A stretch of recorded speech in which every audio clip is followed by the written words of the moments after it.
Quhet Havala, një sistem i lindur në shekullin e 8 në Azinë e Jugut që sot funksionon në hijet e ekonomisë globale, pa banka, pa transferta zyrtare, pa asnjë gjurmë në letër, mjaftojnë dy ndërmjetës, një kod i thjeshtë dhe besimi i ndërsjell. Pikërisht ky sistem, sipas Pakut, është bërë artilleria kryesore përmes së cilës grupi i drejtuar nga Ervin Mata ka qarkulluar miliona euro të prodhuara nga trafiku ndërkombëtar i kokainës. Kush është Ervin Mata, boli i kokainës? Ervin Mata, 39 vjeç, renditet ndër emrat më të kërkuar të krimit të organizuar shqiptar. Në ofka e tij në botën e nëndheshme është boli i kokainës. Ai u arrestuar më 27 prill 2026 në qytetin e Ilhabela në Brazil. U jetonte i fshehur me dokumente identifikimi angleze të falsifikuara. Operacioni ndërkombëtar i koduar The Wanted u zhvillua në bashkëpunim me Interpol Brazilin pas një urdhri arresti të lëshuar nga Gjykata Supreme Federale e Brazilit më 11 mars 2025. SPAK e ngarkon Matën si organizator të një grupi të strukturuar kriminal që trafikonte kokainë nga Ekuadori, Kolombia dhe Brazili drejt Gjermanisë, Hollandës dhe Spanjës. Vetëm gjatë vitit 2022 autoritetet europiane sekuestruan 931 kg kokainë të lidhura me këtë grup, ndërto 240 kg në Frankfurt, 446 në Hollandë dhe 69 kg në portin e Valencias. Si funksionon Havala, sistemi pa gjurmë, o si u zhvendosën të ardhurat marrëmendse nga këto dërgesa? Sistemi bankar zyrtar nuk mund të përballonte qarkullimin e shumave të tilla pa lënë gjurmë. Këtu hyn Havala. Imagjinoni këtë skenar: një havaladar në Hamburg merr 500.000 euro kesh nga një ndërmjetës i grup. Brenda pak orësh,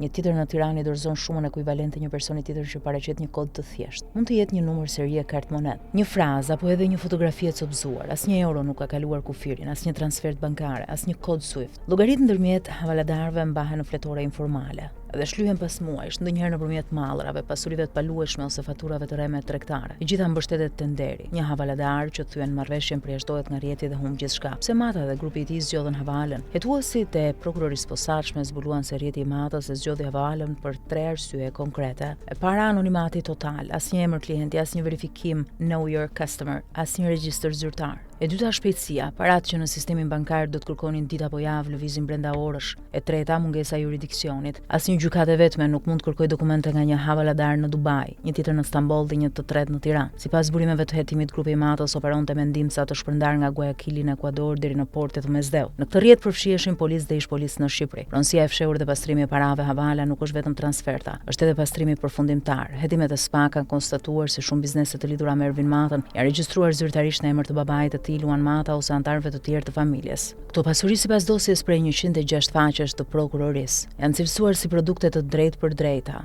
të pastrimit parave nga trafiku i kokainës. Ky është modeli klasik. Paraja e zezë hyn në Havala, del si kesh në Tiranë. Blen një lokal, një apartament, një biznes ndërtimi dhe del në treg si kapital legjitim. Në dosje përmenden edhe Bujar Ajeti, i njohur si Gërmizi, Erat Breçani, fejuar i motrës së Matës, Ergus Dashi, kushëriri i tij ekzekutuar në Guayaquil më 23 janar 2022, si edhe Erzem Breçani, Dedan Gjoni, Besmir Murati, Artan Sulejmani, Albert Prenga dhe Bujar Grabova. Dimensioni ndërkombëtar i hetimit. Hetimi për këtë rrjet nisi nga përgjimet e platformës së koduar Sky ECC, e thyer nga autoritetet franceze dhe belge në vitin 2021. Komunikimet zbuluan se Mata bisedonte në gjuhë huaj me antar të grupit, duke koordinuar dërgesa nga porti i Guayaquilit në Ekuador me anije mbranit kompanisë Maersk. Për dërgesën e Valencias, ku 69 kg kokainë u fshehën në fuqi me lëng limoni të ngrirë, u arrestuan dy shtetas holandez, Roelof den Otter dhe Dirk Evert Buyenhuis. Procedimi penal ndaj grupit u koordinua nga Eurojust dhe Europol me agjencitë ligjzbatuese të Belgjikës, Francës, Hollandës, Gjermanisë, Brazilit dhe Kolumbisë. Havala, sfida e pambuluar e drejtësisë globale. Havala mbetet sfida më e madhe e luftës kundër pastrimit të parave. Financial Action Task Force, organizimi global kundër parave të pista, e ka klasifikuar prej vitesh këtë sistem si rrezik të lartë, por shumica e shteteve përfshirë Shqipërinë ende nuk kanë mekanizma efektiv për ta gjurmuar. Ndërsa Ervin Mata pret ekstradimin nga Brazili, pyetja kryesore mbetet pa përgjigje. Ku janë miliona eurot? Në cilët havaladar? Në cilët pasuri të regjistruara në emra të tretë? Në cilët llogari fantazmi janë fshehur fitimet nga 931 kg